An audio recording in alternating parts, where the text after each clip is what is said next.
Hey y'all, welcome to Cooking with Siobhan. I'm Siobhan Muir, and today we are going to make a apple cider donut cake, gluten-free, and it's made by Serious Eats, so you must be very serious about making this cake. In any case, what are you going to need? The list of ingredients looks kind of intense, but it's not going to all happen at once, so you do have a little bit of leeway. So what are you going to need? You're going to need 8 tablespoons of butter, 2 small Granny Smith apples, about 6 ounces each, peeled, cored, and roughly chopped to make about 2 cups. 1.5 cups of fresh apple cider. I know this is the refined apple cider. You can always use the cloudy apple cider. That one works just fine too. It doesn't matter what you want. This is what we got a hold of, so we're going with that. 1/2 cup of whole milk, 2.5 cups of all-purpose flour, and we're doing the 1-to-1 baking flour. 1.5 teaspoons of baking powder, 1/2 teaspoon of baking soda, and 1/2 teaspoon of salt. All the little white things. Then you're going to need 1/4 teaspoon of nutmeg, 1/4 teaspoon of mace, and I added 1/4 teaspoon of cloves. I kind of wanted a little more zing to my spice. You don't have to add the cloves, but it smells really good when you do. But so I did fresh nutmeg and I did mace. The mace is the kind of the yellowish looking one, and then the dark one is cloves. And then you will need 1/2 cup of white sugar and 1/2 cup of brown sugar. 3 large eggs at room temperature, 1/4 cup of vegetable oil, which I don't have on my table, but it's very easy to get, and a teaspoon of vanilla. So those are the things you're going to need. You are not going to throw them all together and hope.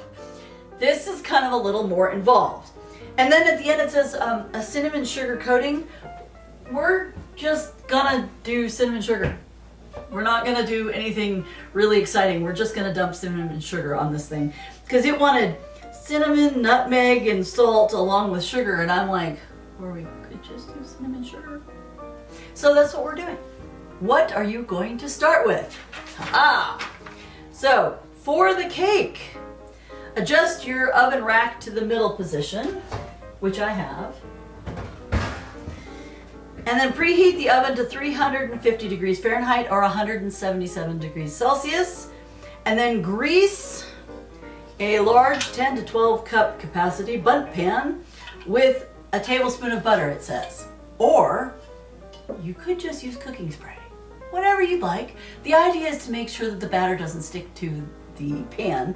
And mine is still coated, but I would use the spray to make sure that it works well, because you really don't want it to stick, because getting it out of this thing, not fun.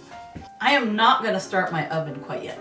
You are supposed to preheat it, but you have to do stuff on the stove first, so I would finish the stuff on your stove and then preheat your oven, just so your oven doesn't sit there heating up the house for no reason other than you're supposed to preheat the oven.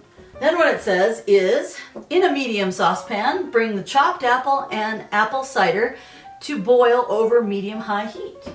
So I guess we'll just put the apple in there. And they said Granny Smiths. If you happen to have Granny Smiths on hand, go ahead and use them. If you don't, any apple is probably going to be fine. The nice thing about the Granny Smiths is they're going to be a little bit tart when you're adding all this sweet, so it might be a nice counterpoint, but otherwise, any apple that you like is going to be fine. You like Fuji, you like Gala, you like Macintosh, whatever you'd like. I'm rather a fan of Pink Ladies and Honeycrisp, but whatever you'd like, cut up 2 apples and put them in the pan. You add the 1.5 cups of apple cider. This is what you're going to bring to a boil over medium-high heat. Yeah, you're going to spend some time with the apples is what you're going to do. You want it to boil over medium height. Reduce the heat to medium and simmer until most of the cider has been absorbed and the apples are easily smashed with a fork, about 10 to 15 minutes. But we got to first start by heating it up and stirring it a little bit. And then you're going to remove, and by the 10 or 15 minutes, then you can start your oven, because you have all this other stuff to do before you put the thing in. So It took about 5 minutes to warm up entirely, but there's the boil. You want to turn it down to medium and let it simmer for 10 to 15 minutes. We'll start with 10 and see if it does what it's supposed to do. It's supposed to absorb most of the liquid. And the apples are supposed to be kind of mushy because you're going to end up beating it to a pulp. Okay, so what you need to end up with is something like this. You need a cup of apples that's been pureed and, you know, soaked with apple cider, because that's the whole point, is that you do apple cider. And then you put a cup of that into a bowl. To that you add the milk. Now it said add the apples to the milk. I don't think that the amount, you know, of how the apples and milk come together, I don't think is going to be a problem. Stir apple mixture into the milk and set aside. So that's kind of what it looks like. It's just apple puree and whole milk, and set that aside. The next thing you want to do, preheat your oven to 350 degrees Fahrenheit or 177 degrees Celsius, and heat up your oven. In a medium bowl, whisk together flour, baking powder, baking soda, salt, nutmeg, mace, spices. So you need 2.5 cups of flour.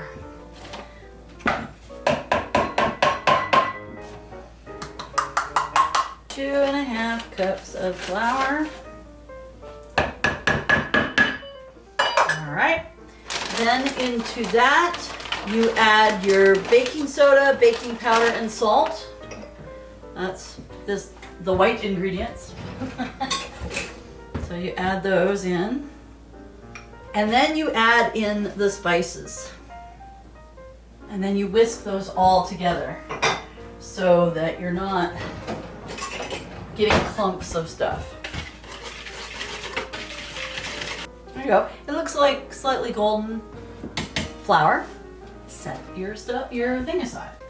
Okay, so once you've finished with your spices, then in a bowl, a large bowl, beat the 8 tablespoons of butter and the 2 sugars until fluffy.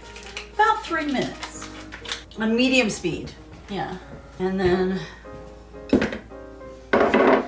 now, if it has dried out a little bit, it is okay to break it apart with your hands and add to that the white sugar. You are going to mix that together on medium speed and until fluffy, about 3 minutes. And I'm going to start with breaking it apart.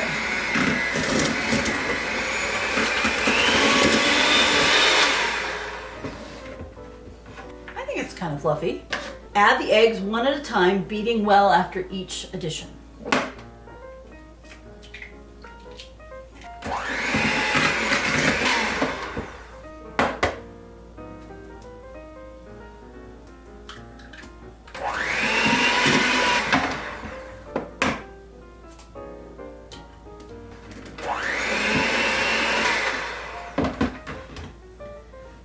So it should look something like this. Add oil and beat until incorporated, about 45 seconds. The oil you need to do is a 1/4 cup of oil. The thing about what oil does is it makes the cake stay fluffy and light. That's what oil does for your cake. So you add your thing of oil. Then they said for about 45 seconds. 45 seconds.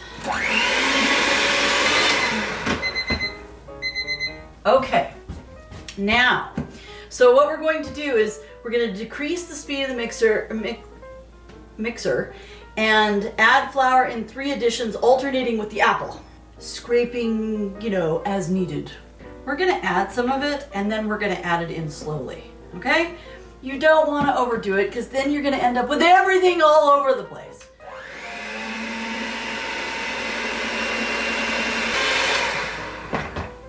Oh, you use the, I'm not going to do that. Okay, so here's what I suggest. They want you to do, you know, dry, wet, dry, wet. Here's what I suggest. Put your vanilla in the apple mixture.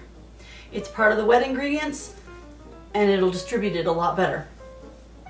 They say add it to the thing at the very end when you're, I'm like, no. I would add it to either the apple mixture or add it directly in here, right now. Don't wait. I would have added it with the eggs.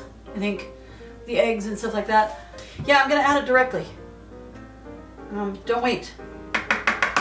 Don't wait. Waiting makes things weird and it doesn't get distributed. So you might end up with a vanilla bomb. Not that that would be bad, it would just be like, why? The other thing I would suggest you do is maybe into your applesauce mixture, I would add maybe 2 tablespoons, yeah, 2 tablespoons of apple cider directly to the mixture. This will make sure that you have apple cider in your cake, and it will, now remember we're making gluten-free. Gluten-free is a lot drier. So my suggestion is you add a couple of tablespoons, just for flavor mostly, of the apple cider. I would add just a couple of things of apple cider. That way you know you have the apple cider flavor, because it could have burned off in the baking. I'm not entirely convinced that the apples absorbed it. So I would add it to the milk concoction here. All right, we're gonna mix in the vanilla. All right, and now we're gonna add half of the apple concoction.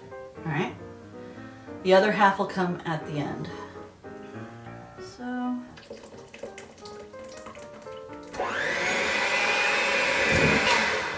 Okay, that makes it a little, like, you start seeing separation. Now we do half of what this is left. And we slowly add this in, slow. It's starting to get thicker. More apple concoction.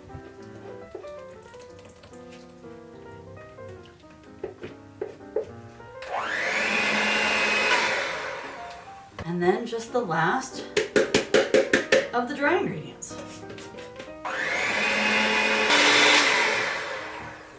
All right. Yeah, look at that. That's what your batter should look like. A little chunky, but that's from the apple. So, all right. And then it says, once you've done that, done all the things, scrape the batter into the prepared pan, smooth the surface with the spatula, and bake until a cake tester inserted in the cake comes out clean, or just a few crumbs. Pour it into your prepared pan. There you go. So once it is in the pan, bake 45 to 50 minutes at 350 degrees Fahrenheit or 177 degrees Celsius. So I guess what we're doing is we're baking it for 48 minutes and we'll see when it comes out. All right, so the timer just went off. Ooh, it looks good. So what you're supposed to do, let it cool for 15 minutes in the pan. Then you're going to flip it upside down, or rather, you're going to take the wire rack, put the wire rack on top and flip the whole thing upside down. Then leave it for like a couple minutes. And then it's supposed to come out. So we're gonna set a timer for 15 minutes to let it cool. And then we will flip it over, leave it for a couple of minutes and try to take it out. Okay, and it says when you're doing this, then cool for 15 minutes, which we did, invert. But then it says notes, use your fingers to gently pull the cake away from the side of the pan. And that's a good idea because there's a possibility it won't release from the pan. Now I did wash my hands before I did this. Place the cooling rack on top of the pan, like this. And then invert it like this. Now we have to leave it for a couple minutes so that it, you know, your cake gets the understanding that the gravity is the other direction. And once flipped, let it sit for a moment or two. Has it been enough moments? And then remove the Bundt pan carefully. Ah! Look at that! Yay! I've never had that success. Look at that. Okay, that is the most success I've ever had with a Bundt pan. I am going to put this back underneath.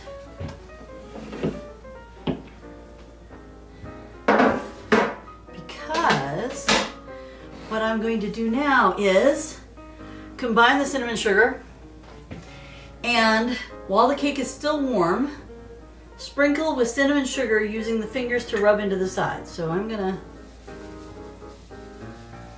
do this, and then, yeah, I'm not convinced it's gonna stick to the sides, but cool cake completely, about an hour, and serve. This looks really cool. Gluten-free apple cider donut cake. I think the donut refers to the shape, but I am thrilled. One, that it came out. Two, that it came out of the pan. Oh, it looks wonderful. Oh, I'm very thrilled. All right. Now, technically, you're supposed to let it cool for an hour. However, I want to show you what it looks like because it looks really cool. Look at how yummy that is. Look at how, and it's, oh, it's light and fluffy. It's all really light and fluffy. I will say that instead of spending time over the stove with waiting for the apples to, I think you can get away with using applesauce. I don't think you need to do their whole cider infused apples puree. I don't think so. I think you'd be wiser to get away with just putting applesauce in it. You can always add cider to the batter, and again, because it's a gluten-free cake and it tends to be drier, add cider. You could probably get away with maybe even 1/4 cup of cider. I only added 2 tablespoons, but I think you could get away with 1/4 cup of cider. And then it would really be cider-y. But yeah, I don't make your own applesauce. Just buy some applesauce. If you want to do cinnamon infused applesauce, you could do that too. That's a good cake. That's a great cake. Do I have to share it? It's light, look at this, it's light and fluffy. Oh, it smells so good. I think you could also get away with adding more spices to it. I might put cinnamon in it the next time I make it. I might put cinnamon in it, not just on top, but it's a great cake and it's light and fluffy and it looks very pretty and it comes out. Always spray your pans because it'll come out nice.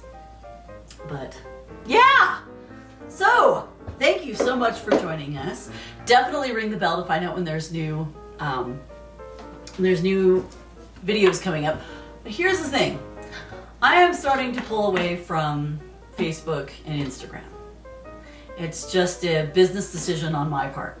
If you want to keep in touch with me, you don't necessarily have to pay for anything, but you should definitely join Patreon. I do have a free section, a free tier if you want to just join that way. You don't get nearly as many cool things, but you can always join for free. There is also, you can get these cooking videos on YouTube. You can get these cooking videos there. You can get an exclusive story that you can get nowhere else but on my Patreon. But definitely join that, and that's patreon.com/Siobhan Muir. You can join me on Ko-fi, Ko-fi, bundt.com. You can join me on Mastodon. You can join me on Blue Sky and Tumblr, and I'm trying to think if there's anywhere else. There's probably other place that I can't think of. The point is, I am pulling away from Facebook and Instagram because they're owned by Meta, and Meta has been going straight to generational AI, and I'm really not a supporter of that. So if you want to keep up with a real artist who does real work and does it right in front of you, like making cakes, definitely join me at those other websites. But ring the bell to find out when there's new videos come up, like and comment on the video, and subscribe to the channel. I mean, we're still making videos and real gluten-free cake.